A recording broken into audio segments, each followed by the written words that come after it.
Welcome to the Pursuit Chronicles, where hidden truths, bold journeys, and untold stories come to life. Get ready to chase the extraordinary. The courtroom buzzed with quiet murmurs as Malcolm Rhee stood at the defendant's table alone. His suit, though clean, was slightly worn. Across from him, Bryce Lambert, the bank's top attorney, leaned back confidently, while Judge Ethan Crawley chuckled from the bench. "Representing yourself, Mr. Reese?" the judge remarked, tapping his gavel, lightly. "This should be entertaining."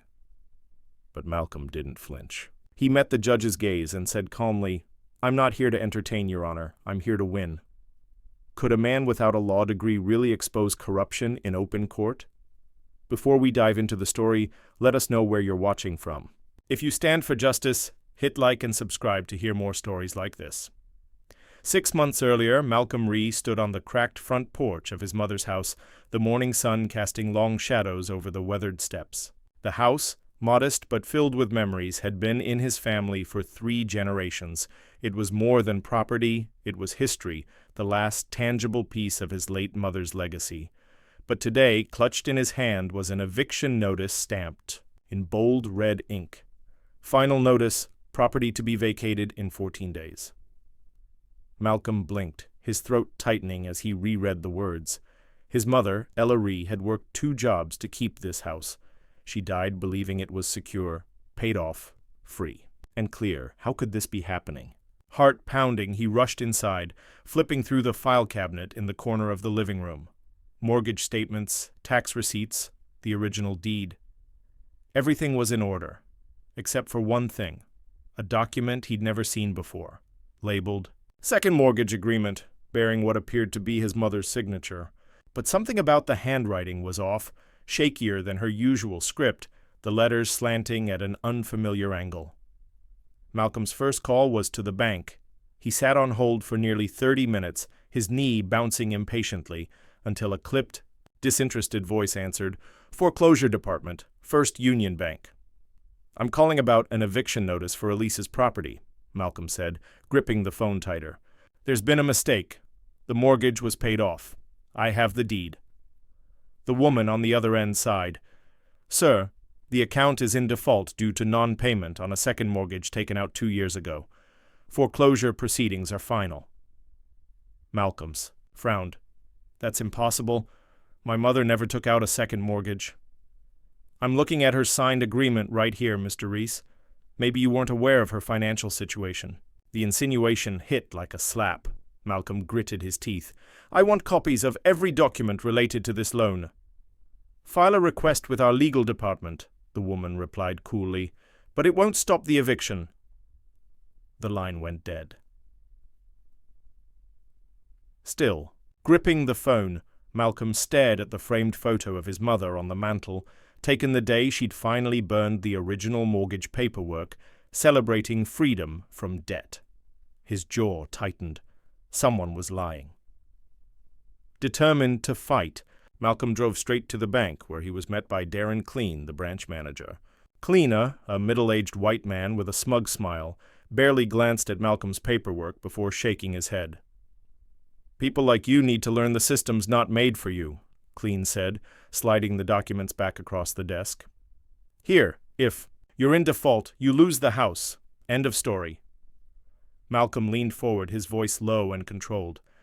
"This signature on the second mortgage, it's not my mother's. Look closely." Clean's eyes flicked to the page, but his smirk never wavered. "Signatures change over time. People get desperate, make bad decisions. Maybe she didn't tell you." "She didn't take out this loan," Malcolm insisted, "and you know it." Clean's expression hardened. "If you want to fight it, hire a lawyer. But you'd better act fast. You've got 2 weeks. Malcolm left the bank boiling with anger. Lawyers weren't an option. He couldn't afford one. After losing his social work job during corporate downsizing, he'd been working part-time as a janitor at the local community center. Every paycheck went toward bills, food, and keeping the lights on. There was no room for legal fees. That night, he sat at the kitchen table, papers spread out in front of him, eyes burning from hours of reading fine print. His phone buzzed, a text from his girlfriend, Niara. "How bad is it?" Bad, he typed back. But I'm not giving up. The next morning, he visited the local legal aid office, but the receptionist barely glanced at his paperwork before shaking her head. We're at capacity. Try private counsel. He did. Firm after firm turned him down, citing conflict of interest, workload, or more bluntly, we don't take cases we can't win. Frustration mounting, Malcolm returned home to find a white notice taped to the door. Sheriff's eviction scheduled for 10 days from today. His heart pounded. He had less than 2 weeks to fight an entire system that seemed designed to crush him. Desperate, he attended a town hall meeting that evening, hoping to speak with Councilman Brent Holloway, a white politician known for community outreach. When Malcolm finally cornered him after the meeting, Holloway smiled tightly. I sympathize with your situation, Holloway said, patting Malcolm's shoulder like one might console a child. But the bank followed procedure. The best thing you can do is find alternative housing. Alternative housing? Malcolm snapped. This isn't just a house, it's my family's history. Holloway's smile faded. History doesn't pay the bills, son. The word son hung in the air, heavy with condescension. Malcolm stepped back, chest tightening. They'd already decided he didn't belong. The eviction notice wasn't just about money. It was about power, erasure. He returned home defeated but not broken. As he sat on the edge of his mother's bed, the weight of generations pressing down on him, one thought crystallized. If they think I'm walking away quietly, they don't know who they're dealing with. The fight had just begun. Malcolm sat at the kitchen table long after midnight, papers scattered across the worn wooden surface. The eviction notice glared back at him like a death sentence, the red ink bold and unforgiving. He'd spent the past 6 hours cross-referencing every document he could find, but the second mortgage agreement still didn't make sense. The handwriting was too shaky, inconsistent with his mother's usual signature. The notary stamp looked official, but something about the ink seemed off, faded, unevenly, like it had been copied. His laptop hummed softly as he typed mortgage fraud cases into the search bar. Page after page of foreclosure horror stories filled the screen. Families forced out of homes due to paperwork errors, predatory loans, and, more often than not, forged signatures. One case stood out. Martin v. Horizon Bank, where a homeowner had successfully challenged foreclosure after proving the mortgage transfer was invalid. The key? Discovery. A formal request for all documents related to the loan. Determined, Malcolm scribbled down notes, his mind racing. He needed help, but after being turned away by multiple attorneys, he knew this fight would be his alone. He glanced at the clock. 3:12 a.m. Sleep was a luxury he couldn't afford. The next morning, Malcolm drove downtown to the courthouse, clutching a folder filled with every piece of evidence he had. The building's marble steps gleamed in the early sunlight, but the weight of systemic bias seemed to seep from the very walls. Inside, he waited nearly an hour before finally reaching the clerk's window. I need to file a motion for a stay of eviction, Malcolm said, sliding the paperwork across the counter. The clerk, a middle-aged white woman with sharp eyes, barely glanced at the forms before shaking her head. Are you representing yourself? She asked, her tone laced with skepticism. Yes. She exhaled slowly. You'd be better off finding an attorney. These cases don't usually end well for pro se defendants.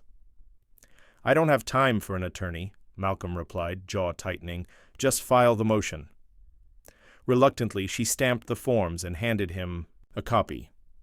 The judge will review it, but don't get your hopes up. By noon, Malcolm was back home, exhaustion pulling at his limbs. He sat on the porch, flipping through the paperwork, when his phone buzzed. Niara. Any luck? She asked, her voice tight with worry. I filed for a stay. It's a long shot, but it's something, she sighed.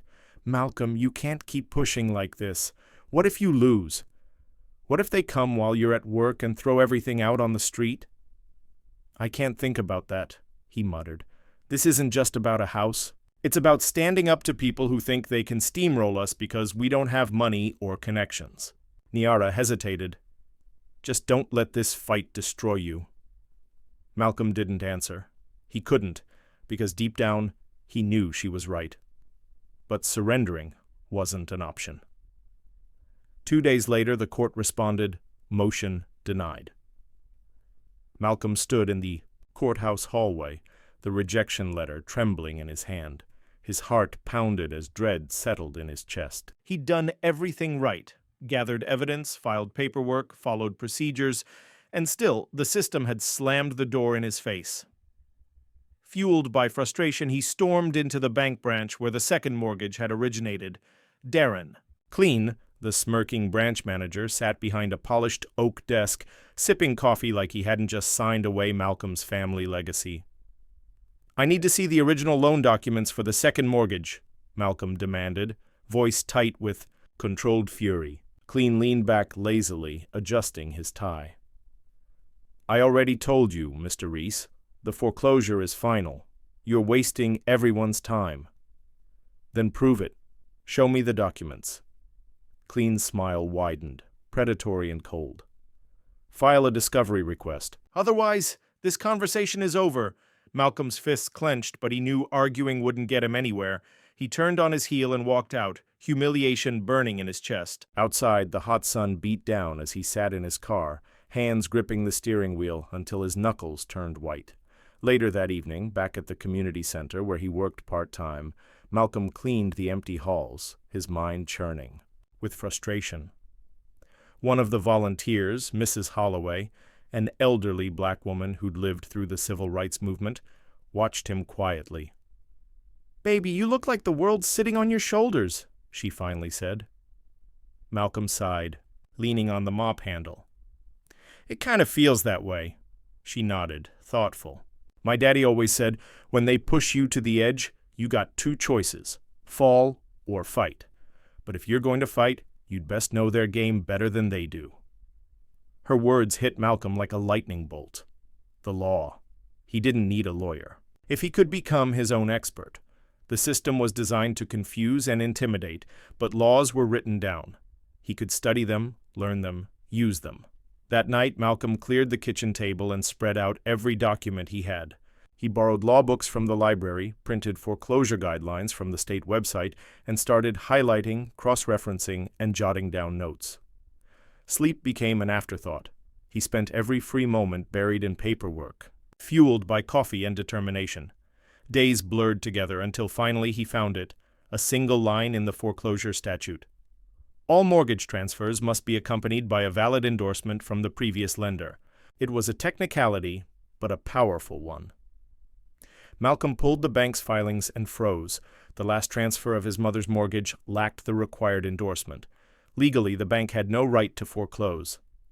Heart-racing, he filed a new motion, this time requesting full discovery of all documents related to the mortgage. He knew it was a gamble. The judge could dismiss it outright, but if they approved, the bank would have to reveal everything. 2 days later, he received the court's response. Motion for discovery granted. Malcolm sat on the couch, paper trembling. In his hands, he'd done it. He'd forced the system to acknowledge his fight. But as relief washed over him, another realization hit. The bank wouldn't go down quietly. They'd retaliate, and they did. The very next morning, his bank account was frozen due to a fraud investigation. His utility bills set to autopay bounced. The electricity cut off by evening.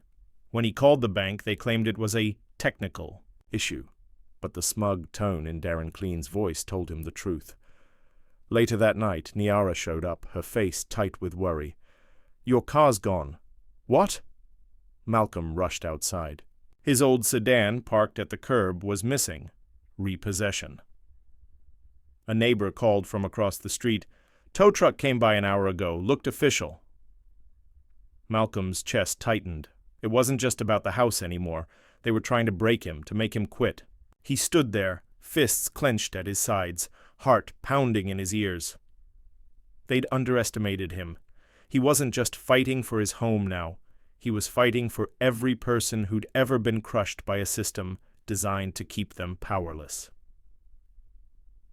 Was Malcolm pushing too far, risking everything for a fight he couldn't win? Or was this the moment that would define his future?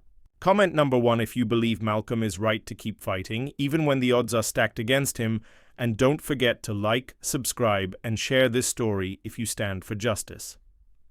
But here's the real question. If the system itself is corrupt, how far will Malcolm have to go to expose the truth, and will he survive the battle? Stay tuned for the next part. Malcolm sat in the dimly lit kitchen, the hum of the fridge the only sound breaking the silence. His utilities were still off, his bank account frozen, and his car gone. The system was retaliating, trying to choke him out. But the court's approval of his discovery request was more than just a lifeline. It was a weapon. He just had to wield it correctly. The next morning, Malcolm walked into the courthouse, his steps purposeful despite the exhaustion pulling at his limbs. He handed the clerk his official request for discovery, detailing every document he needed from the bank, the original mortgage agreement, all transfer records, and the notarized second mortgage papers they claimed his mother had signed. The clerk, a younger black woman named Tasha, glanced at the papers and gave him a tired but knowing smile. "Fighting the bank?" she asked quietly. "Every damn day," Malcolm muttered. "Well," she said, stamping the request, "most people give up by now. Good luck." Luck had nothing to do with it, Malcolm thought. This was survival. 3 days later, the bank responded, not with the requested documents, but with a motion to dismiss the discovery request entirely, claiming it was overly broad and burdensome. Malcolm read the filing twice, fury building. With every word, they weren't even pretending to follow the rules. Without missing a beat, Malcolm drafted a counter-motion citing specific case law he'd found during his late-night research.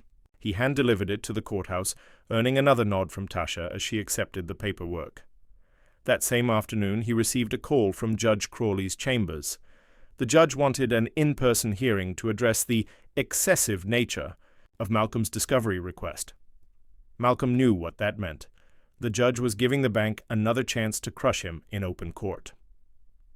2 days later, Malcolm stood before the bench, facing off against Bryce Lambert, the bank's lead attorney. Lambert was everything Malcolm expected. Slick hair, tailored suit, and a condescending smile that barely hid his contempt. "Your Honor," Lambert began smoothly, "this request is nothing more than a fishing expedition. Mr. Reese is grasping at straws, trying to delay an inevitable foreclosure." Judge Crawley, lounging back in his chair, nodded lazily. "Mr. Ree, why should I make the bank jump through hoops for you?"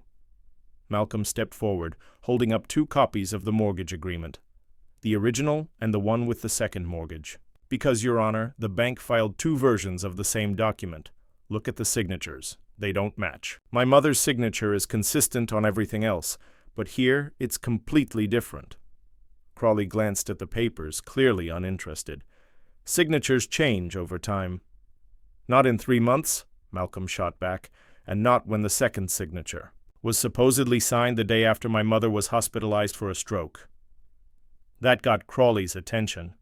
He leaned forward, eyes narrowing. "You're saying the bank falsified documents?" "I'm saying," Malcolm replied, voice steady, "that without full discovery, we'll never know. If they have nothing to hide, they should have no problem providing the original paperwork." Lambert's smile faltered. "Your Honor, this is ridiculous. The foreclosure was executed according to standard procedure." Crawley sighed, rubbing his temple. He hated being put in a position where he had to look impartial. "Fine," he muttered. "Discovery request stands. The bank has 7 days to produce the documents." Malcolm's heart pounded as Crawley banged the gavel. It wasn't a win, not yet, but it was a step forward. Lambert shot him a cold glare, already plotting his next move. Outside the courtroom, Malcolm barely made it to the courthouse steps before his phone buzzed. It was Niara. "Did you win?" she asked anxiously. "Not a win," Malcolm replied, staring at the courthouse doors, "but they have to hand over the documents." There was a pause. "And if they don't?" "Then," Malcolm said quietly, "we'll know the fraud goes deeper than I thought." But Malcolm didn't even get a chance to wait the full 7 days. 3 days later, he came home from his night shift at the community center to find 2 movers hauling his mother's old couch out the front door. "What the hell are you doing?" Malcolm shouted, rushing up the cracked concrete steps. The sheriff's deputy standing by the curb, a burly white man with mirrored sunglasses, barely glanced at him. "Eviction order, effective immediately."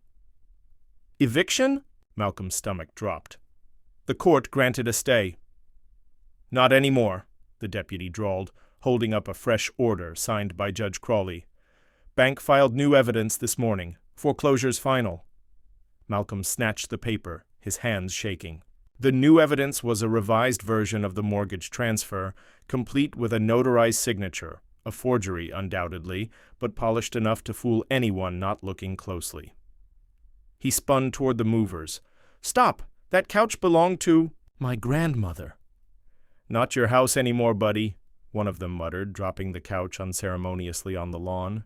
Neighbors peeked from behind curtains, some watching with pity, others with thinly veiled satisfaction.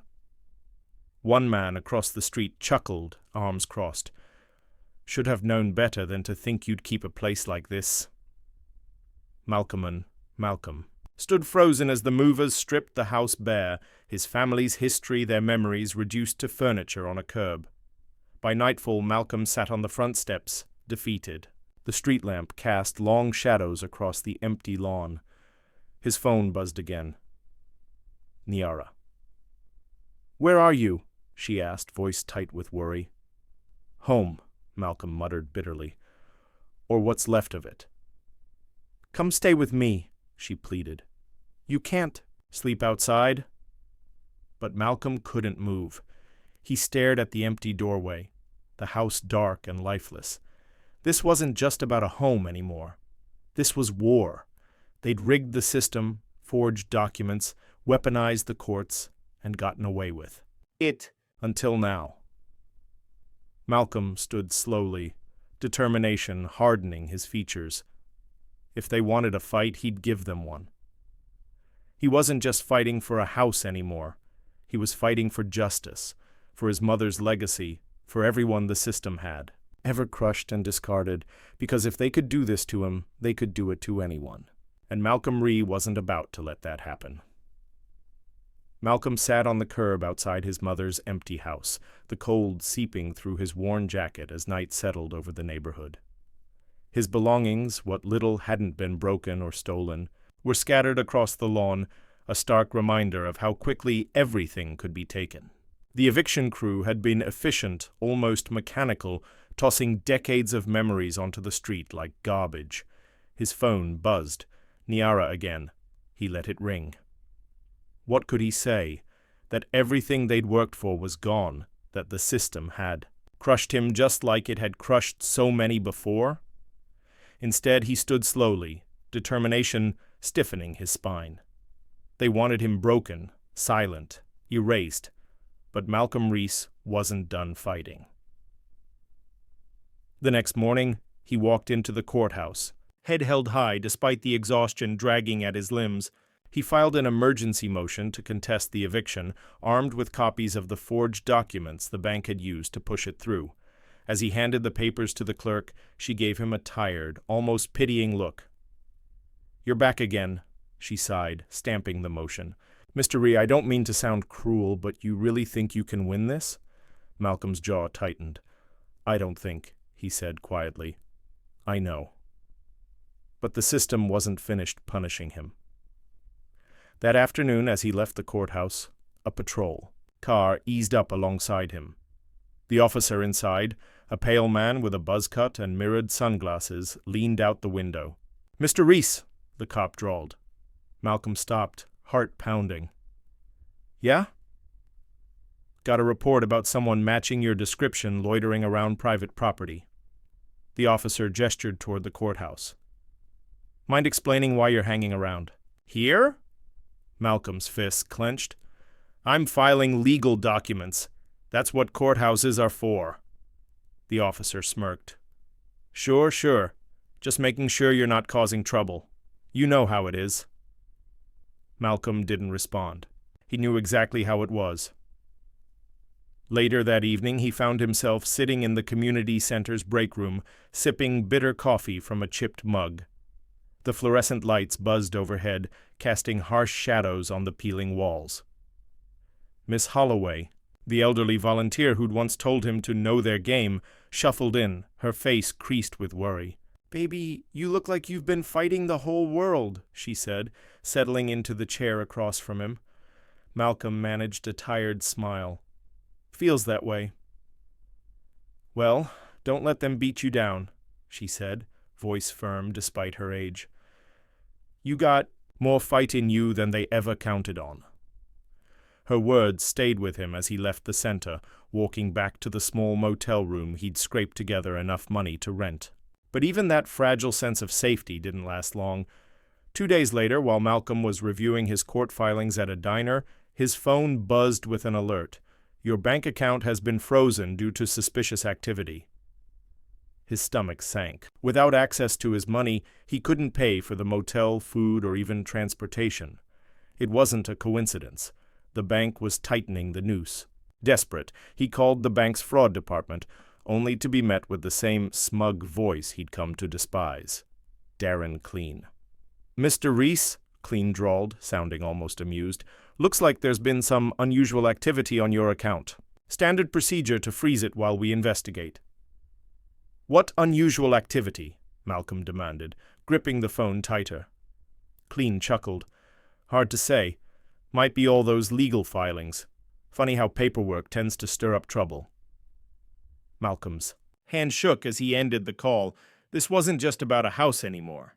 They were trying to destroy his life, piece by piece, until he had no choice but to walk away. That evening, things got worse. As Malcolm stepped out of the motel lobby, 2 sheriff's deputies approached, hands resting on their holstered weapons. "Malcolm Reese?" one asked, eyes cold. "Yeah," Malcolm replied cautiously. "Need you to come with us," the deputy said. "You've been reported for trespassing at a private residence." Malcolm blinked. "Trespassing? Where?" The deputy smirked. "Your old house. Neighbor said you were snooping around." "I haven't been near that house since they threw me out," Malcolm snapped, frustration boiling over. "Tell it to the judge," the other deputy muttered, snapping handcuffs around Malcolm's wrists before he could protest further. Hours later, Malcolm sat in a holding cell, the sour stench of old sweat and disinfectant burning his nose. He hadn't been officially charged, just detained for questioning. The message was clear: back off or face real consequences. When they finally released him just before dawn, his phone was dead, his wallet nearly empty, and the motel had already locked him out for non-payment. Homeless, broke, and exhausted, Malcolm sat on a bench outside the station, head in his hands. But the fire inside him hadn't gone out. If anything, it burned hotter. They'd frozen his money, taken his home, and thrown him in a cell without cause. But they hadn't taken his mind or his determination. By sunrise, Malcolm was back at the library, poring over foreclosure law once more, and that's when he found it. Another crack in the bank's armor. The transfer of his mother's mortgage had changed hands 3 times, but the final transfer lacked a crucial endorsement. Without it, the bank had no legal standing to foreclose. It was a small technicality, buried deep in jargon most people would overlook, but Malcolm saw it for what it was: a lifeline.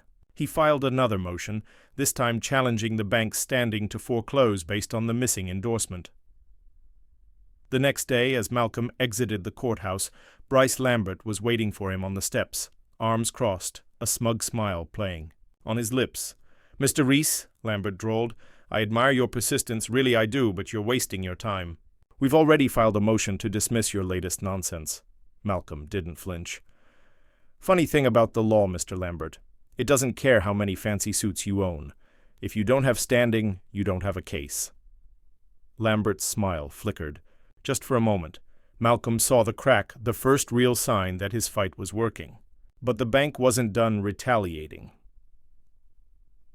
That evening, Malcolm returned to the community center to find the director, a middle-aged white man named Tom Brooks, waiting for him by the door, arms crossed. "Malcolm," Brooks said, his expression tight, "I hate to do this, but I have to let you go." Malcolm blinked, stunned. "What? Why?" Brooks sighed, avoiding eye contact. "We've had complaints. People saying you're bringing unwanted attention to the center. Donors are nervous. I can't afford to lose funding over this. Malcolm's breath caught. They weren't just going after him. They were cutting off every avenue of survival. His job, his money, his home, they were trying to erase him entirely. By the time Malcolm stumbled back to the motel, now forced to sneak in through the side door since he couldn't pay for another night, he was running on fumes. He collapsed onto the thin mattress, staring at the cracked ceiling, wondering how much longer he could hold out. Was this fight even winnable, or was Malcolm pushing against a system too powerful to break? Comment number 1 if you think Malcolm should keep fighting, no matter the cost.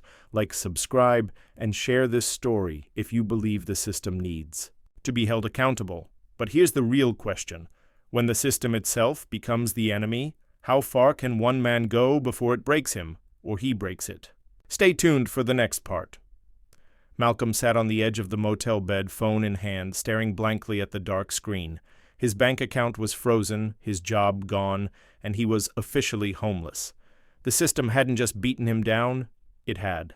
Stripped him bare, piece by piece, until survival itself felt like a daily rebellion. He hadn't eaten since the stale gas station sandwich the night before, and the rumbling hunger in his stomach was nothing compared to the burning frustration in his chest. He knew this fight wasn't just about paperwork anymore. It was about power. Who had it, who didn't, and how the system was rigged to make sure people like him stayed powerless. But Malcolm still had one thing they couldn't freeze, steal, or evict: his mind. He spent the morning at the public library poring over case law, foreclosure statutes, and civil rights litigation. He jotted down notes furiously, his pen scratching across the yellow legal pad until his hand cramped.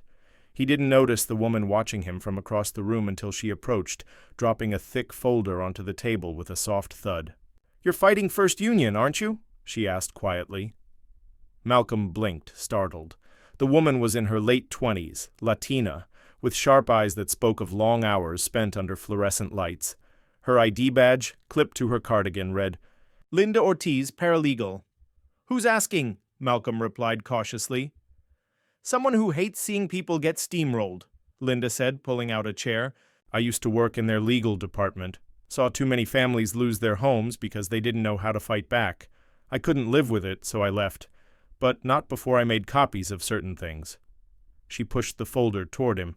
Malcolm hesitated, then flipped it open. Inside were internal memos, emails, and scanned documents, some marked confidential, detailing how the bank had fast-tracked foreclosures in predominantly black and brown neighborhoods. One memo stood out: "Priority processing for high-risk properties. Minimize litigation exposure by expediting evictions before challenges can be filed." "High risk?" Malcolm muttered, brow furrowing. "That's corporate speak for black-owned," Linda said bitterly. "They targeted neighborhoods like yours because they figured people wouldn't have the resources to fight back." Malcolm's throat tightened. He'd suspected racism played a role, but seeing it spelled out so coldly made his blood boil. "Why are you giving me this?" he asked, eyes narrowing. "If the bank finds out—" "They won't," Linda cut in. "I already lost my job over this. But if you can use it to stop them from stealing your house, it's worth it." Malcolm nodded slowly. He didn't trust easily anymore, but the anger in Linda's eyes was real. She wasn't offering charity. She was handing him a weapon. "Thank you," Malcolm said quietly, gripping the folder like a lifeline. "This changes everything." But the victory was short-lived. 2 days later, Malcolm returned to the library after another fruitless trip to the courthouse, only to find Linda waiting for him by the front steps, her face pale and tight. "They fired me," she said, voice shaking. "Someone tipped them off. They said I violated company policy by accessing restricted documents." Malcolm's stomach sank. "Did they mention me?" Linda nodded grimly. "Not by name, but they made it clear. They know someone's challenging the foreclosure, and they're circling the wagons." Before Malcolm could respond, her phone buzzed. She glanced at the screen and cursed under her breath. "My bank account's frozen, just like yours was." It hit Malcolm like a punch to the gut. The bank wasn't just playing defense anymore. They were retaliating hard and fast against anyone who dared to stand in their way.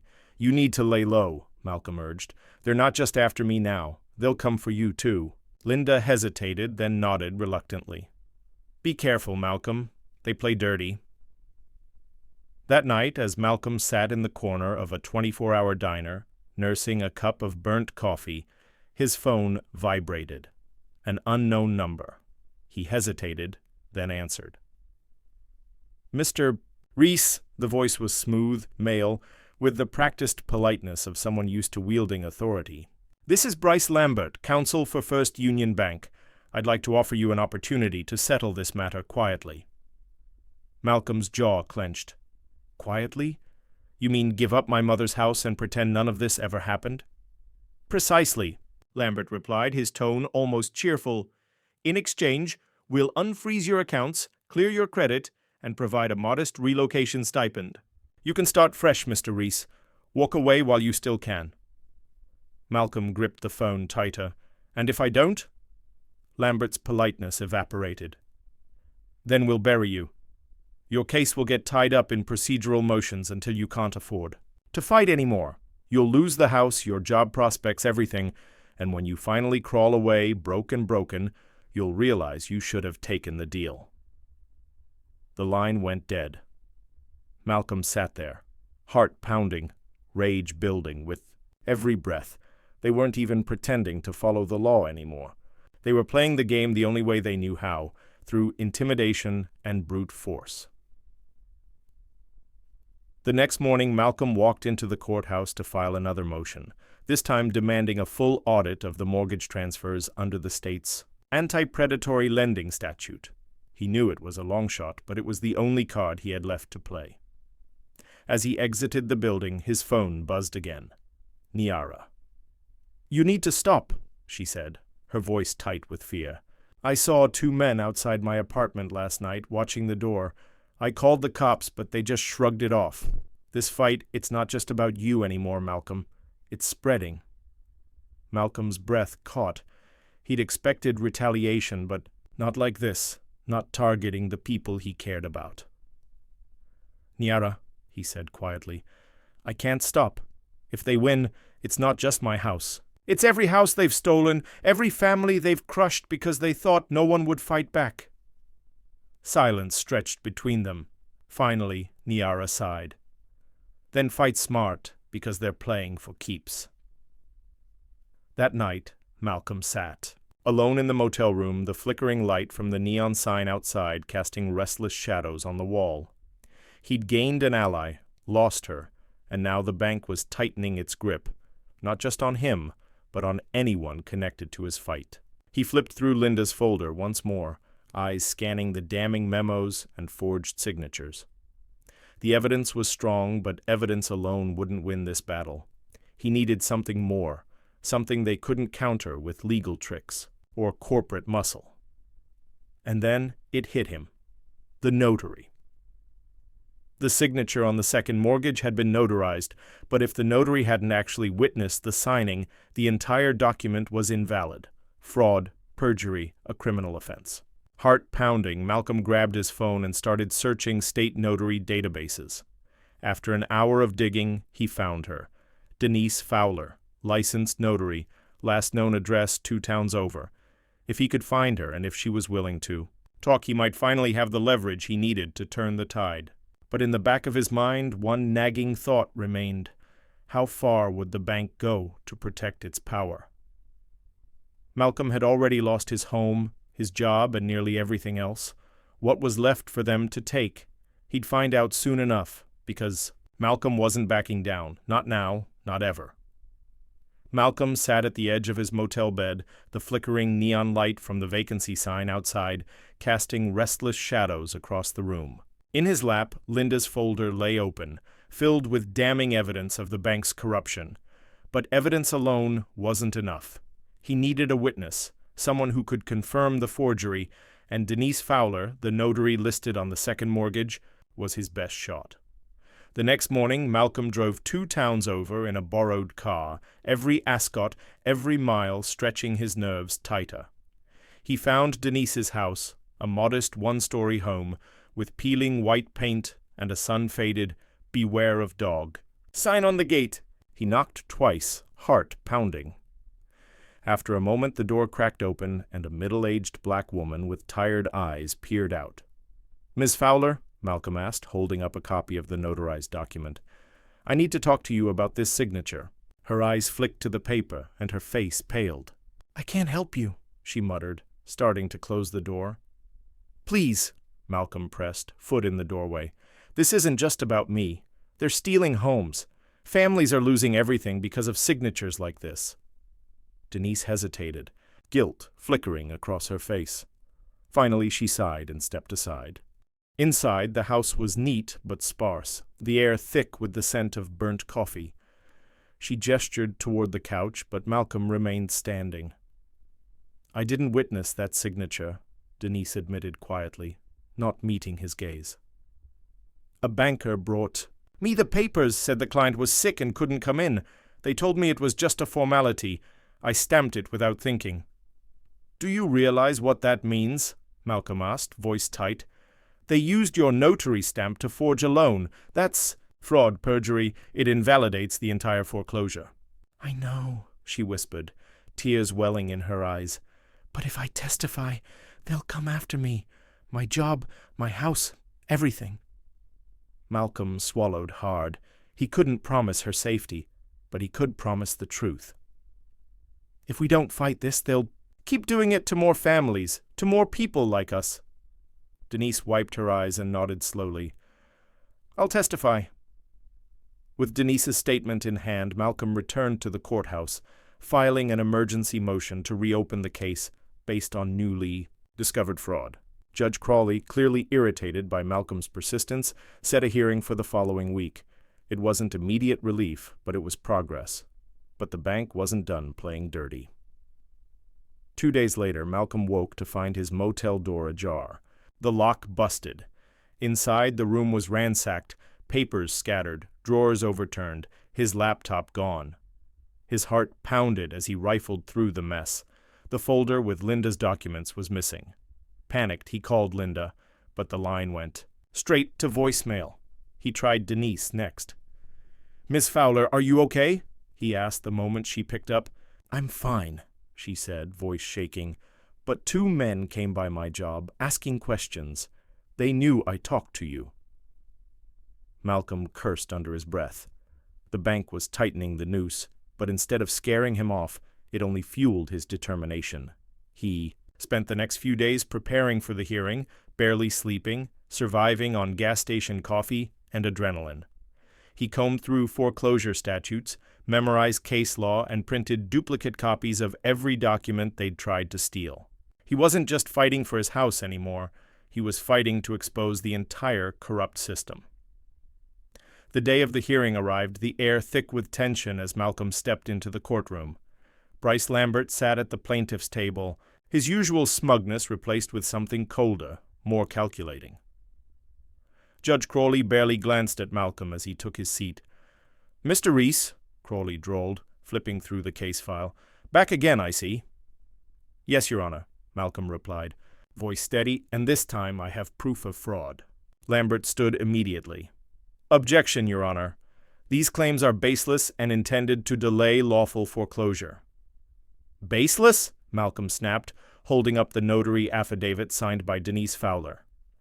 "This document proves the bank submitted a forged mortgage agreement. The notary herself confirmed she never witnessed the signature. That makes the foreclosure not just illegal, but criminal." The courtroom fell silent. Crawley's brows furrowed as he leaned forward, finally paying attention. "Mr. Lambert," the judge said slowly, "do you have an explanation for this?" Lambert's jaw clenched. "Your Honor, we were unaware of any irregularities. We'll need time to verify these claims." Malcolm stepped forward. "Time? The bank has already evicted me. They've frozen my accounts, destroyed my credit, and harassed witnesses. How much more time do they need to cover their tracks?" Crawley sighed heavily, clearly annoyed but unable to ignore the evidence. "Fine. The court will grant a temporary stay of foreclosure until this matter is investigated." Malcolm exhaled, relief washing over him. It wasn't a final victory, but it was the first real crack in the bank's armor. Outside the courthouse, Denise approached Malcolm, visibly shaken. "They're not going to let this go, are they?" "No," Malcolm admitted, "but neither are we." That night, back in the motel, Malcolm received an anonymous text. "You should have taken the settlement. This isn't over." He stared at the screen, anger bubbling beneath his exhaustion. The bank was wounded, but a wounded predator was even more dangerous. They'd retaliate harder and faster than before.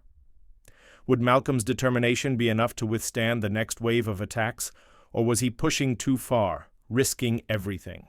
For a fight he couldn't win? Comment number 1 if you believe Malcolm should keep fighting no matter the cost. Like, subscribe, and share if you stand for justice. But here's the real question. With the bank backed into a corner and the stakes higher than ever, what ruthless move will they make next, and will Malcolm survive it? Stay tuned for the next part. Malcolm barely slept the night after the hearing. The temporary stay of foreclosure was a small win, but he knew the bank wouldn't take it quietly. He kept his phone close, expecting the next blow to fall. When it came, it wasn't subtle. 2 days later, Malcolm walked into the courthouse to check the status of his discovery request. The clerk, a middle-aged white woman with tired eyes, glanced at her computer and frowned.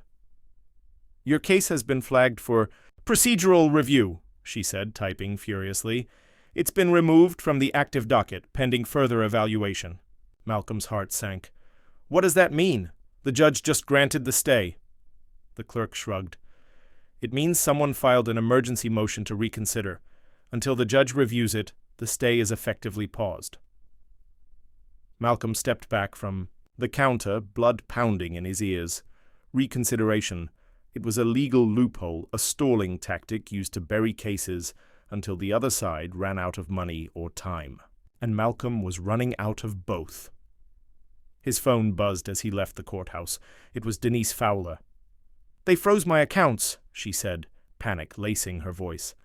"I can't access my paycheck and my landlord's already threatening eviction." Malcolm cursed under his breath. "Stay calm. They're trying to intimidate us." "Well, it's working," Denise snapped. "I'm losing everything because I helped you." Before Malcolm could respond, another call flashed across his screen. Unknown number. He hesitated, then answered. "Mr. Reese?" Bryce Lambert's smooth, condescending voice filled the line. "It seems you've stirred up quite the mess. I warned you this would happen." Malcolm's grip tightened around the phone. "You're freezing accounts now? Harassing witnesses?" "That's witness tampering," Lambert chuckled. "Big words for a man sleeping in a motel. This isn't about law anymore, Mr. Reese. It's about survival. Walk away and maybe we'll stop squeezing." Malcolm hung up, fury boiling in his chest. The bank wasn't just fighting his case. They were trying to destroy his life, piece by piece. By the time he returned to the motel, the front desk clerk was waiting for him, arms crossed. "Mr. Reese, your card was declined. You're behind 2 nights. I need payment by tomorrow morning, or you're out." Malcolm didn't argue. What was the point? His account was frozen, his savings gone.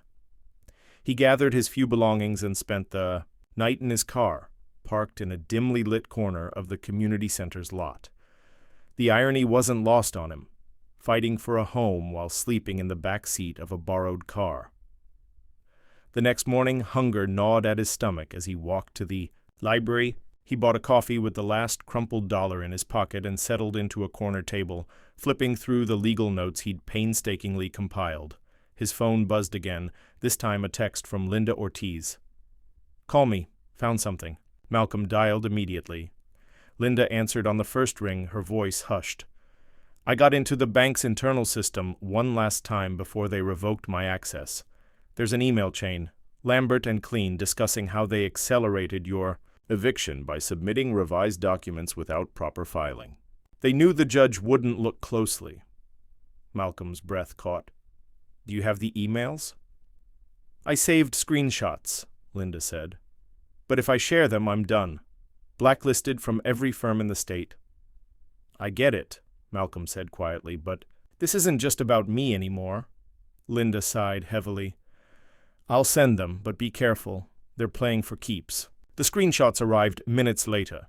Emails between Lambert, Clean, and even Judge Crawley's assistant discussing how they'd bypassed normal procedures to rush Malcolm's foreclosure. It was blatant corruption, the kind that could blow the case wide open, but before Malcolm could file the new evidence, the bank struck again. That afternoon, while Malcolm was printing copies of the emails at a FedEx store, his phone rang. Niara. "Malcolm," she said, voice trembling, "2 guys came to my job. They asked my manager if I was involved in illegal activities. My boss said, 'If I bring any more heat, I'm fired.'" Malcolm closed his eyes, the weight of it all crashing down. They weren't just targeting him anymore. They were going after everyone around him: Linda, Denise, Niara. The bank wasn't just fighting to win, they were fighting to destroy. By the time Malcolm returned to the motel that evening, the lock on his room had been changed. The manager, a stout man with a permanent scowl, stood by the door. "Can't let you back in without payment," the man said, arms crossed. Malcolm didn't argue. He slung his backpack over his shoulder and walked away, shoulders sagging under the weight of defeat. Homeless, broke, and now his evidence was worthless if he couldn't survive long enough to use it. He spent that night in a 24-hour laundromat, nodding off in a plastic chair while the dryers hummed around him. When the sun rose, he walked to the courthouse, determined to file the new evidence, no matter what. But when he reached the clerk's office, the same tired woman from before shook her head. "Judge Crawley's calendar is full. He won't hear any. New motions until next month." "Next month?" Malcolm snapped. "By then they'll have sold the house." She shrugged. "Sorry, Mr. Ree, I don't make the rules." Malcolm stumbled out of the courthouse, heart pounding. They'd shut every door, cut every lifeline. For the first time since the fight began, he felt truly defeated. That night, he sat in his car, parked under a flickering street lamp, staring at the courthouse in the distance. He'd fought with everything he had, his time, his money, his sanity, and the system had chewed him up and spit him out. Was this how it ended? Broken, homeless, forgotten? But as Malcolm sat there, exhausted and hollow, he thought of his mother, of her calloused hands after double shifts at the diner, of the way she'd smiled, tired but proud, when she made the final mortgage payment. She'd fought her whole life against a system designed to break her, and she'd never given up. Neither would he. With shaking hands, Malcolm opened his laptop, using the free Wi-Fi from the diner across the street. He drafted a motion for an emergency hearing, citing newly discovered fraud and potential judicial misconduct.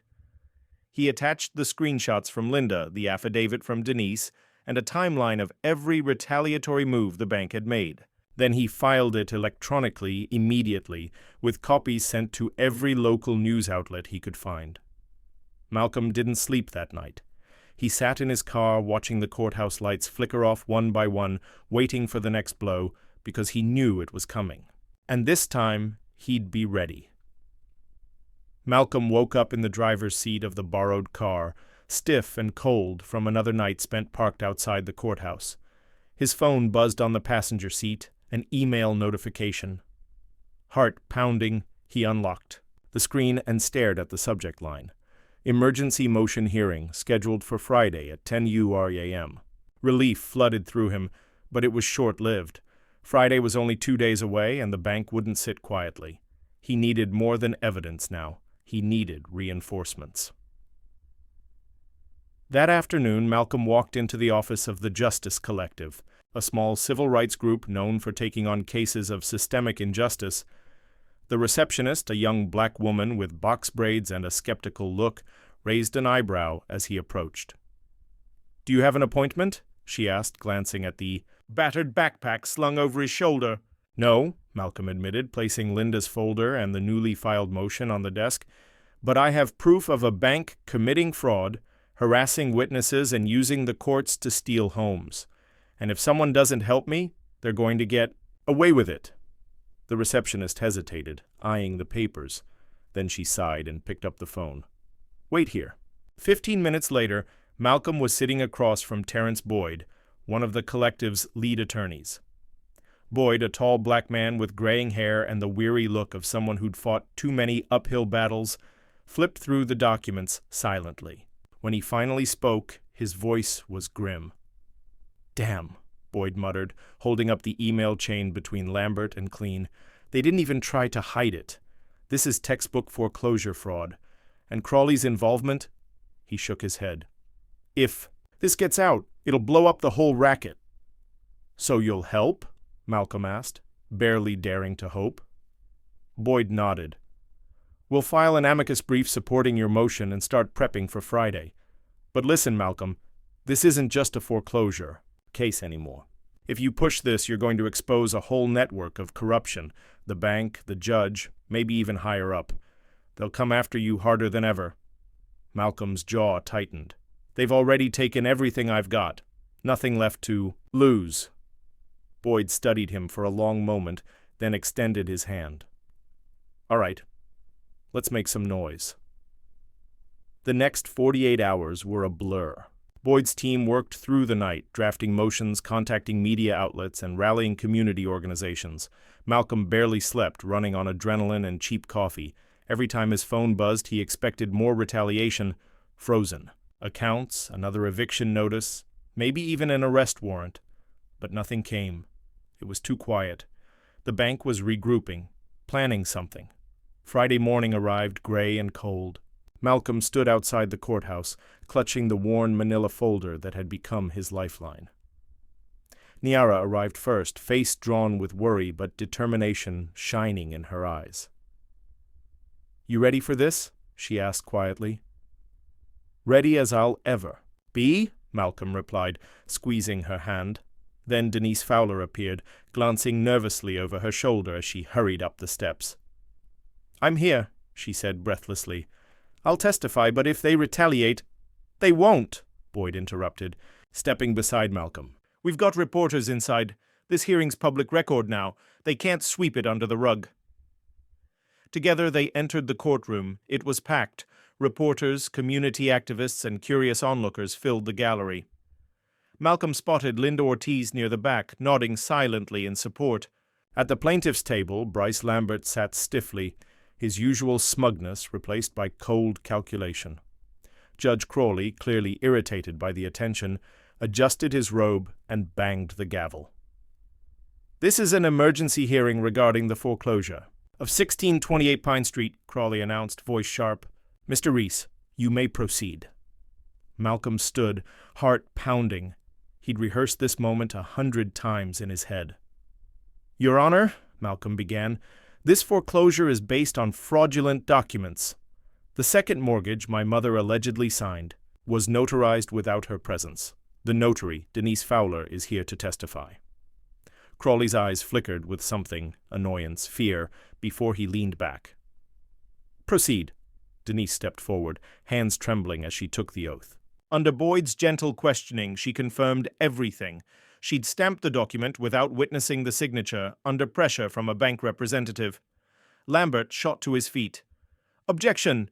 This is hearsay and irrelevant to the foreclosure." "Process." Malcolm didn't wait for the judge's response. He stepped forward, holding up the email chain from Linda's folder. "Irrelevant? These emails between Mr. Lambert and Darren Clean show they knew the documents were forged and rushed the eviction anyway. They even discussed bypassing standard procedures to avoid scrutiny." The gallery erupted in murmurs. Crawley banged the gavel, face darkening. "Order! Mr. Reese, do you have proof that these emails are authentic?" Boyd rose smoothly. "We subpoenaed the bank's internal servers yesterday, Your Honor. The metadata confirms authenticity. The court has a duty to investigate." Lambert's face paled. He leaned toward Crawley, whispering furiously. The judge's lips thinned, and for a moment Malcolm thought he might dismiss the motion outright. Evidence be damned. But then something shifted. The gallery's murmurs grew louder, phones flashing as reporters texted updates in real time. Crawley's gaze swept the room, and Malcolm saw the realization dawn in his eyes. This case was already bigger than the courtroom. It was public, unstoppable. With visible reluctance, Crawley sighed and banged the gavel once more. The court will conduct a full review of the foreclosure process, including the authenticity of the mortgage documents. Until then, the foreclosure is stayed, and Mr. Reese retains possession of the property." Malcolm's knees nearly buckled. He'd done it. He'd stopped the eviction. But victory tasted hollow. As the crowd filtered out, Lambert brushed past Malcolm, his expression icy. "You think this is over?" he hissed. "You just made enemies you can't afford." Malcolm didn't flinch. "So did you." Outside the courthouse, reporters swarmed, cameras flashing. Boyd fielded questions while Malcolm stood quietly, exhaustion finally crashing over him. Niara slipped her hand into his. "You won," she murmured, "at least for now." "Yeah," Malcolm said, voice rough, "but they're not done. They'll come back. Harder." And they would. The bank had too much to lose. Crawley had too many secrets to protect. Malcolm had forced them into the light, but cornered animals were the most dangerous. Had Malcolm really secured his home, or had he just triggered a retaliation that could destroy him completely? Comment number 1 if you believe Malcolm should keep fighting, no matter the risk. Like, subscribe, and share if you believe justice is worth the struggle. But here's the real question. With the bank wounded and desperate, what ruthless move will they make next? And can Malcolm survive it? Stay tuned for the next part.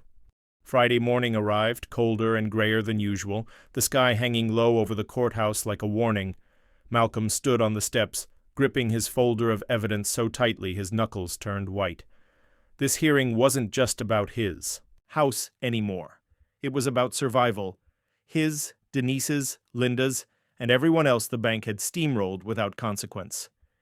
Inside, the courtroom was packed. Reporters filled the back rows, cameras flashing despite the bailiff's half-hearted warnings. On the plaintiff's side, Bryce Lambert sat with his usual polished arrogance, but there was tension in his jaw, his fingers tapping rhythmically against the table. Behind him, Darren Clean, the bank's regional manager, whispered furiously to a junior associate. The bank had brought in reinforcements. Malcolm didn't have reinforcements, just Terrence Boyd from the Justice Collective, Denise Fowler, and the truth. It would have to be enough. Judge Crawley entered, face tight with irritation. He glanced at the crowd, clearly displeased by the media presence, and banged his gavel with more force than necessary. "This court is now in session," Crawley intoned. "We're here to address the emergency motion filed by Mr. Malcolm Reese regarding alleged foreclosure fraud by First Union Bank." He turned to Lambert. "Mr. Lambert, you may proceed with your opening statement." Lambert rose smoothly, buttoning his tailored jacket with practiced ease. His confidence had returned, like a man who'd been assured victory behind closed doors. "Your Honor," Lambert began, his voice rich and smooth, "this case is nothing more than a desperate attempt to delay the inevitable. Mr. Reese defaulted on his mortgage. The bank followed standard foreclosure procedures, as it has done thousands of times without incident. The claims of fraud are baseless, built on hearsay and misunderstanding of legal processes." He glanced toward Malcolm without truly looking at him, like a man dismissing an insect. "We sympathize with Mr. Reese's situation, but sympathy does not override the law." Lambert returned to his seat, smug satisfaction etched into every line of his face. Judge Crawley turned to Malcolm. "Mr. Reese, your response." Malcolm stood, the weight of the room pressing down on his shoulders. He glanced at Niara sitting near the back, her hands clasped tightly in her lap. Then he took a deep breath and stepped forward. "Your Honor," Malcolm began, voice steady despite the tremor in his chest. "Mr. Lambert is right about one thing. The law matters, and that's exactly why we're here, because the bank didn't follow the law, they broke it." He walked to the bench, holding up 2 copies of the same mortgage document. "These are 2 versions of my mother's mortgage agreement," Malcolm explained, "the original from 2015 and the modified version from 2021, which the bank used to justify the foreclosure. Look at the signatures." Judge Crawley took the documents, adjusting his glasses as he studied them. His brows furrowed slightly, but he said nothing. "Notice how the signature on the 2021 document is shakier, inconsistent with my mother's usual handwriting," Malcolm continued. "That's because she didn't sign it. She was hospitalized after a stroke when this document was allegedly signed. And the notary who supposedly witnessed it, Miss Denise Fowler, is here to testify that she never saw my mother sign anything. Denise stood, visibly nervous, but determined. Boyd guided her through her testimony, her voice growing steadier as she recounted how a bank representative had handed her the document, claiming the signature had already been completed. "So you notarized a document without witnessing the signature?" Boyd asked. Denise swallowed hard. "Yes, I trusted the bank's representative. I didn't know it was fraudulent until Mr. Ree showed me the foreclosure filing." Lambert shot to his feet. "Objection! This is hearsay and irrelevant to the foreclosure itself." Crawley held up a hand, eyes narrowing. "Overruled. If the mortgage was falsified, the foreclosure has no legal standing. Continue." Boyd nodded and handed Crawley another document. "Your Honor, this is the transfer record showing how the mortgage changed hands multiple times before landing with First Union Bank. Each transfer required an endorsement, a signature from the previous lender." Crawley skimmed the paper, brow furrowing deeper. "Now look at the final transfer," Boyd said, voice sharp. "No signature, no endorsement.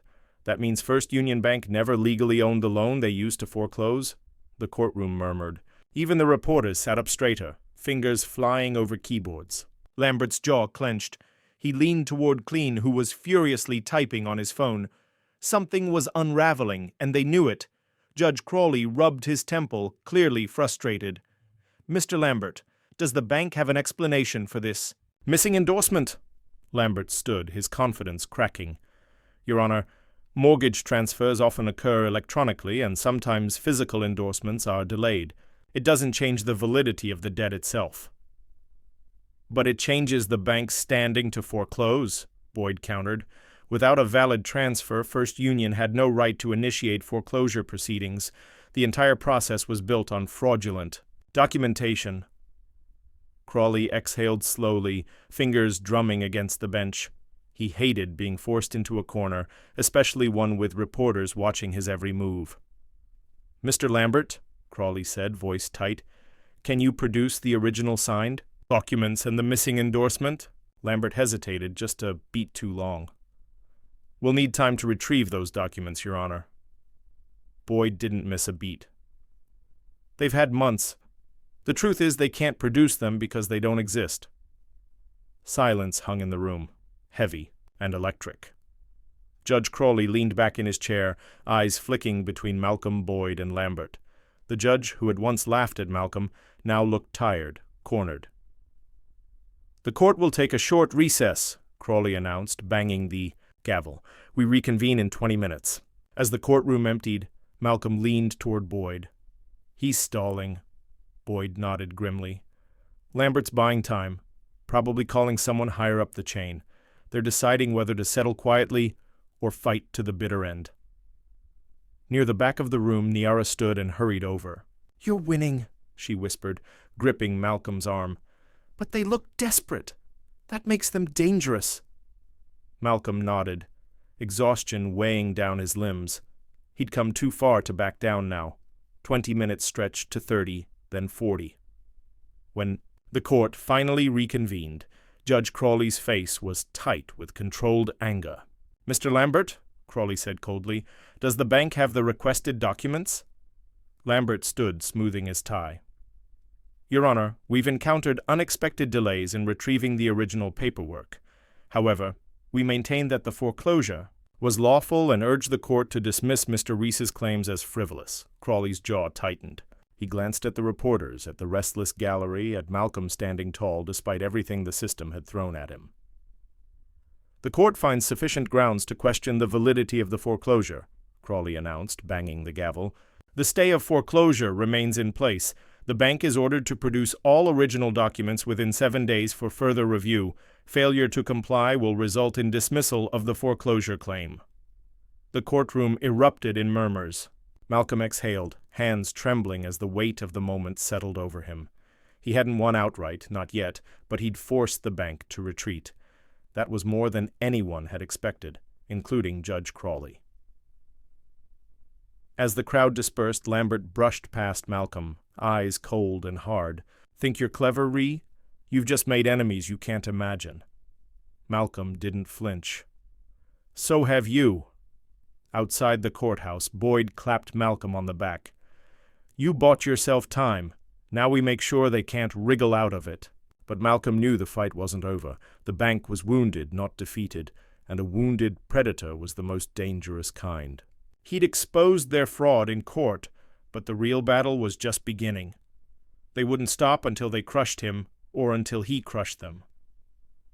The next move belonged to the bank, and Malcolm would be ready. Malcolm stood outside the courthouse, the chill of the morning biting through his thin jacket. The echoes of the last hearing still rang in his ears. Judge Crawley's reluctant order for the bank to produce original documents within 7 days. It had felt like a victory, but Malcolm knew better.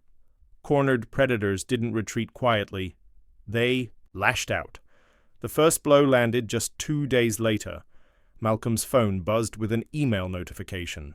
It was from the court. Plaintiff has filed an emergency motion to dismiss the defendant's claims due to lack of merit. Attached was a lengthy document from Bryce Lambert arguing that Malcolm's fraud accusations were baseless and that the bank had followed standard foreclosure procedures. Lambert claimed that the missing endorsement was a clerical oversight and insisted the foreclosure should proceed without further delay. Malcolm's heart pounded as he scrolled through the filing. This wasn't just a defensive move, it was an attack, a clear attempt to crush him before he could force the bank to reveal the truth. He immediately called Terrence Boyd at the Justice Collective. Boyd's voice was tight with frustration when he answered. "They're trying to outmaneuver us. Lambert knows if they can dismiss your claims before the bank produces the documents. The foreclosure stands. We need to file a counter motion fast." Within hours, Boyd's team drafted a response, arguing that the bank's failure to produce the original documents was more than a clerical issue. It was evidence of fraud. They attached Denise Fowler's affidavit, the email chain between Lambert, and Clean and Linda's internal memos showing the bank's pattern of rushing foreclosures in minority neighborhoods.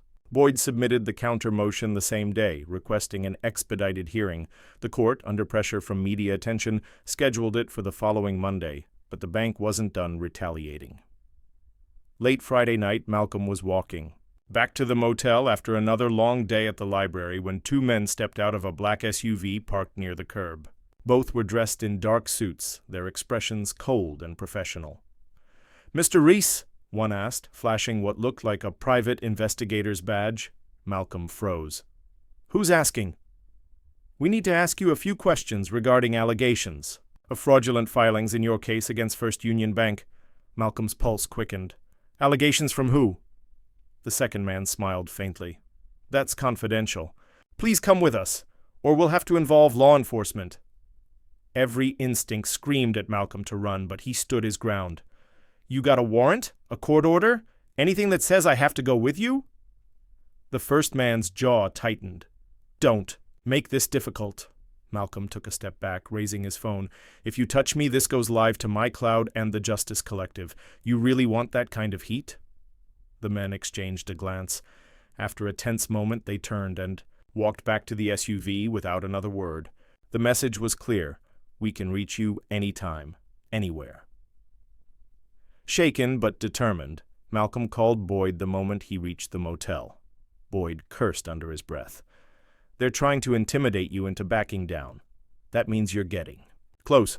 Stay low, stay safe. I'll make some calls." The weekend dragged by in a haze of anxiety and preparation. Malcolm barely slept, poring over every document he had, rehearsing his arguments until the words blurred together. On Sunday night, he met with Denise Fowler and Linda Ortiz in Boyd's office, going over their testimonies one last time. Linda looked exhausted, dark circles under her eyes. "You realize if they lose, it's not just about your house anymore," she said quietly. "It'll expose the whole scheme.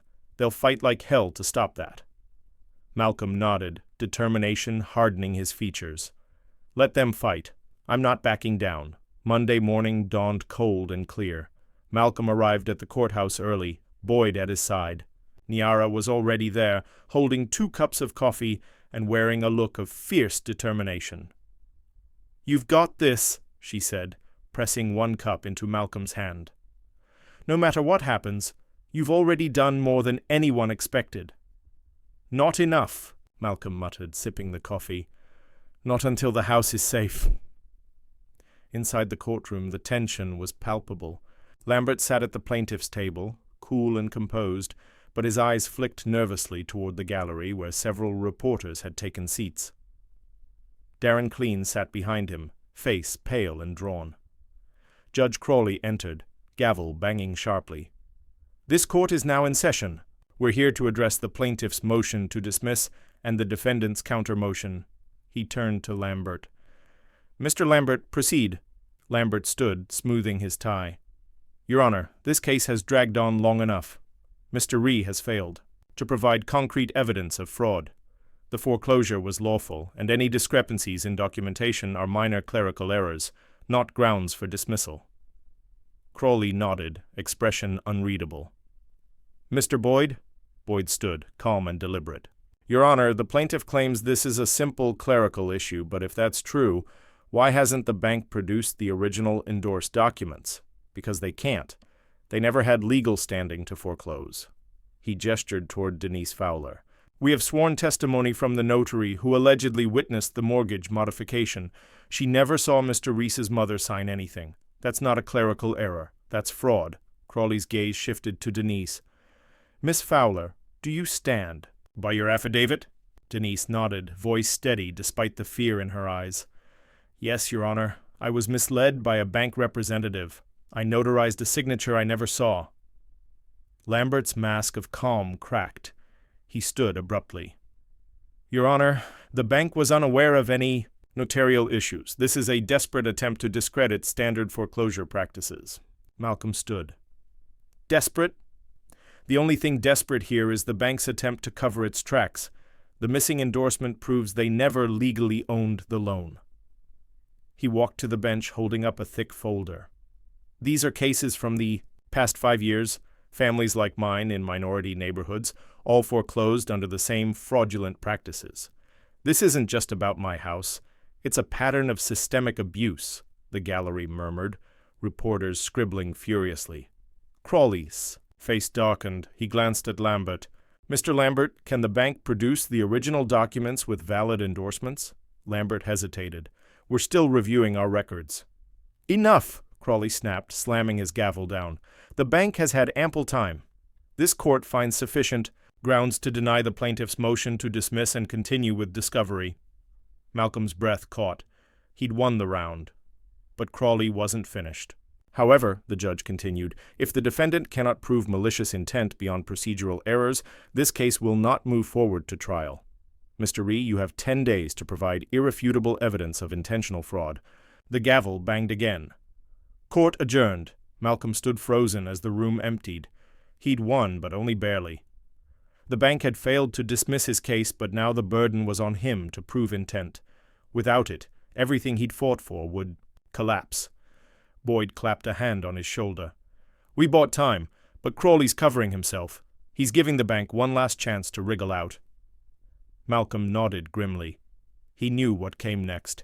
The bank would double down. They'd bury him in paperwork, harass witnesses, maybe even fabricate new documents. But Malcolm had come too far to quit. He had 10 days. 10 days to uncover the final piece of evidence that would bring the whole corrupt system crashing down. The trap had closed, but Malcolm wasn't the one caught inside. The bank was, and now he was holding the key.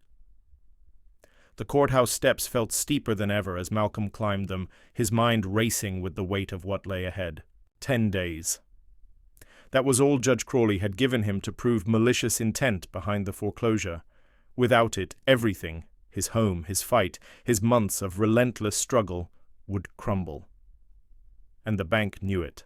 They had spent the past week flooding Boyd's office with paperwork, motions to delay, and even counter-accusations of defamation.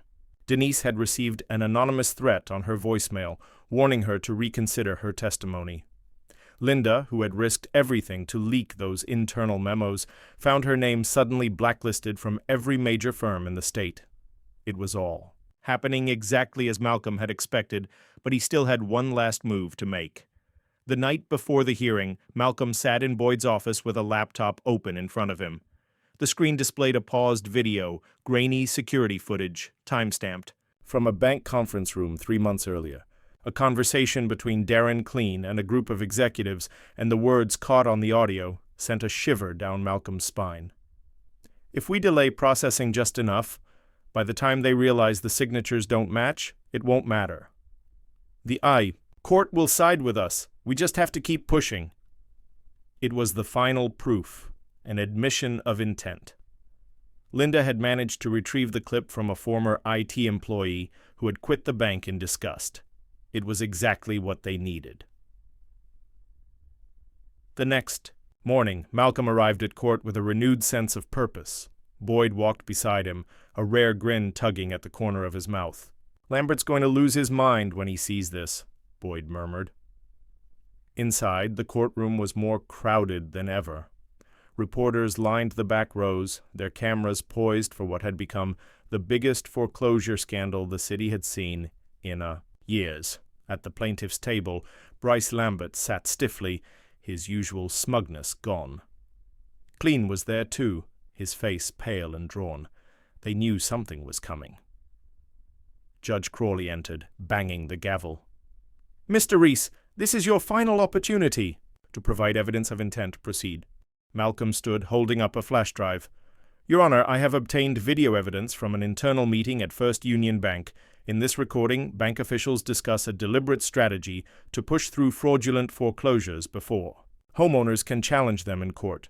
Lambert shot up from his seat. "Objection! This evidence was obtained illegally and should be inadmissible." Boyd didn't even blink. "Your Honor, the whistleblower who provided this footage has sworn an affidavit confirming its authenticity. The bank cannot claim privacy protection while engaging in fraudulent activity." Crawley sighed, rubbing his temple. "Play the footage." The courtroom fell silent as the screen flickered to life. The grainy footage played, Clean's voice filling the room with damning clarity. "If we delay processing just enough, by the time they realize the signatures don't match, it won't matter. The court will side with us. We just have to keep pushing." The words hung in the air like a bombshell. The gallery erupted into whispers, reporters scribbling furiously, Clean's face drained of color, Lambert's fists clenched at his sides. Judge Crawley sat motionless for a moment, then turned to Lambert with an expression of barely concealed disgust. "Mr. Lambert, does your client have an explanation for this?" Lambert cleared his throat, his voice suddenly less certain. "Your Honor, these statements are taken out of context." "They're crystal clear," Boyd interrupted. "The bank knowingly pushed fraudulent foreclosures through the system, expecting the courts to rubber stamp them. This wasn't a clerical error. It was a strategy." Crawley exhaled heavily, his fingers tapping against the bench. He looked toward Malcolm, and for the first time, there was something in his expression Malcolm hadn't seen before. Respect. "This court finds sufficient evidence to support claims of malicious foreclosure fraud," Crawley declared, his voice sharp. "The foreclosure of Mr. Reese's home is officially nullified." A wave of relief crashed over Malcolm. He closed his eyes for a brief second, letting the weight of it settle. He had done it. He had won. But Judge Crawley wasn't finished. "This court also orders an immediate independent investigation into First Union Bank's foreclosure practices," he continued. "Furthermore, I am referring this case to the State Bar Association for potential ethical violations by Mr. Lambert." Lambert's face twisted in shock. Clean, still frozen in his seat, looked as if he might be sick. Crawley banged the gavel. "Court adjourned." Malcolm exhaled slowly as the courtroom exploded into motion, reporters rushing toward him, cameras flashing. Boyd clapped him on the back, grinning. "You didn't just win your case, Malcolm. You blew the whole thing open." Niara appeared beside him, grabbing his hand. "You did it," she whispered, squeezing tightly. But Malcolm knew it wasn't over. Not yet. The bank wouldn't go down quietly, and people like Lambert didn't accept defeat easily. They had lost today, but Malcolm was ready for whatever came next. The sun hung low in the sky as Malcolm stepped out of the courthouse, the cold air biting at his skin. The murmur of reporters and onlookers filled the space around him, but the world itself seemed to slow, the noise fading into the background. He'd done it.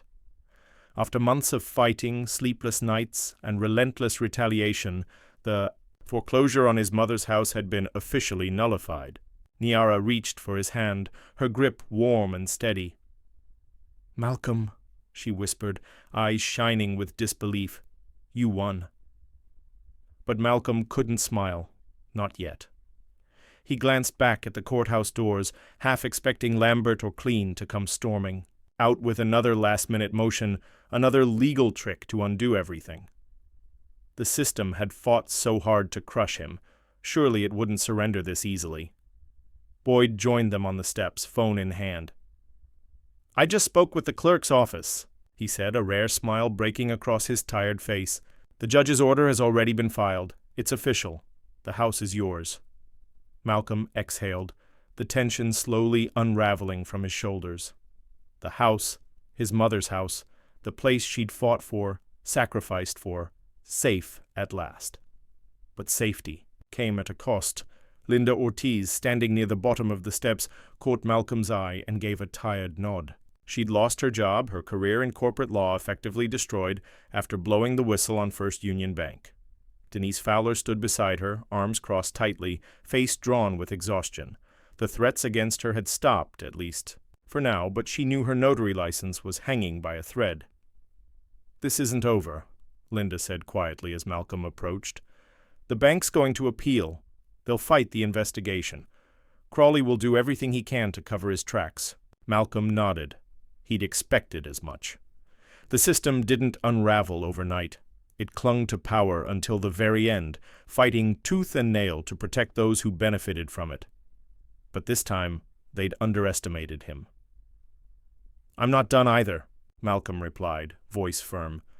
"They wanted me to give up, to walk away, but now—" He glanced back at the crowd, at the cameras still flashing. "Now I know how to fight, and I'm not fighting just for me anymore." Later that evening, Malcolm stood on the cracked sidewalk outside the house that had nearly been stolen from him. The eviction notice was gone, replaced by the original deed freshly stamped by the courthouse. He ran his fingers over his mother's name, tears prickling at the corners of his eyes. Inside, the rooms were empty but full of memories. The worn couch where his mother had watched her favorite soap operas, the kitchen table scratched from years of family dinners and late-night homework sessions, the faded wallpaper in the hallway, peeling at the corners but stubbornly clinging on, just like him. The fight had taken everything from him, his job, his savings, his peace of mind, but it had given him something greater: purpose. He'd exposed corruption, not just for himself, but for countless others who had been quietly crushed by the same system, families who had lost everything without ever knowing the fight was rigged from the start. A knock at the door pulled him from his thoughts. Boyd stood there, holding a thick manila envelope. "Settlement offer," Boyd said, handing it over. "First Union's legal team wants to avoid a full-scale investigation. They're offering a cash payout if you agree to drop the civil claims." Malcolm opened the envelope, eyes widening at the figure inside. 6 figures, enough to rebuild his life, to start fresh. But as he flipped through the papers, his gaze caught one line buried deep in the fine print. "Acceptance of this settlement constitutes full release of claims against First Union Bank, its subsidiaries, and associated parties." A gag order. They weren't just trying to buy him off, they were trying to silence him. Malcolm looked up at Boyd, jaw tightening. "If I sign this, the investigation dies. They get away with it." Boyd nodded slowly. "It's your call, Malcolm. No one would blame you for taking the money and walking away. You've already won." But had he? Winning back his house was personal. But justice, that was bigger than him. If he took the settlement, the bank would continue its predatory practices, just with more caution, more secrecy. Families like his would keep losing their homes, their histories, their lives. Malcolm handed the envelope back. "Tell them to shove it. I'm not for sale." Boyd's smile returned, wider this time. "I figured you'd say that." Over the next few weeks, the fallout was swift and brutal. The video evidence of the bank's foreclosure scheme went viral, picked up by news stations across the country. State, Investigators raided First Union's regional offices, seizing hard drives and boxes of documents. Darren Clean resigned under pressure, while Bryce Lambert was suspended pending a Bar Association ethics review. Even Judge Crawley found himself under scrutiny, his financial ties to the bank exposed in a separate whistleblower report. But for Malcolm, the real victory came quietly one evening as he sat on the porch, sipping coffee from a chipped mug his mother had once favored. A middle-aged black woman approached, her teenage son trailing behind her. "Mr. Reese?" she asked, hesitant but hopeful. "I just wanted to say thank you. My sister was about to lose her house. Same bank, same forged documents. Because of your case, they dropped the foreclosure. She's keeping her home." Malcolm smiled, warmth spreading through his chest. "That's why we fight," he said simply. As the sun set behind the house that had once seemed lost forever, Malcolm knew the battle wasn't truly over. The system would regroup, find new ways to exploit the vulnerable. But now people were watching, questioning, fighting back, and Malcolm Rhee, once dismissed as just another victim, was leading the charge. Because power didn't belong to those with money, titles, or connections. It belonged to those who refused to back down. And Malcolm? He was just getting started. Malcolm Reese's battle wasn't just about saving a house. It was about exposing a system designed to exploit the powerless. His story revealed harsh truths. Banks don't always play fair. Courts often side with corporations, and the system favors those with money and influence. But it also proves something more powerful. Resilience, knowledge, and community can turn the tide even against overwhelming odds. One of the biggest lessons from Malcolm's fight is the importance of understanding your rights. The bank counted on him being uninformed, on the legal jargon confusing him into submission. But Malcolm didn't just accept what he was told. He questioned, researched, and dug deeper until he found the cracks in their story.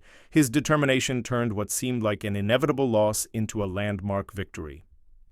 Another crucial takeaway is the power of solidarity. Malcolm didn't win this fight alone. Linda Ortiz, Denise Fowler, the Justice Collective, and even whistleblowers from inside the bank stood beside him. Corrupt systems thrive when victims feel isolated and powerless, but when people unite, share information, and hold institutions accountable, real change becomes possible.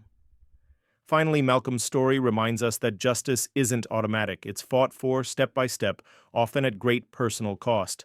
The system only changes when ordinary people refuse to back down even when the odds seem insurmountable. Now it's your turn. What do you think? Should Malcolm have accepted the settlement and walked away, or was he right to keep fighting, even at great risk? Comment number 1 if you believe standing up against corruption is always worth it, no matter the cost. Don't forget to like, subscribe, and share this story if you believe more people need to hear about the power of resilience and justice. Thank you for watching, and remember, the fight for justice doesn't end in the courtroom. It continues every day in every community. Stay vigilant, stay informed, and never underestimate the power of one determined voice. Take care, and see you in the next story.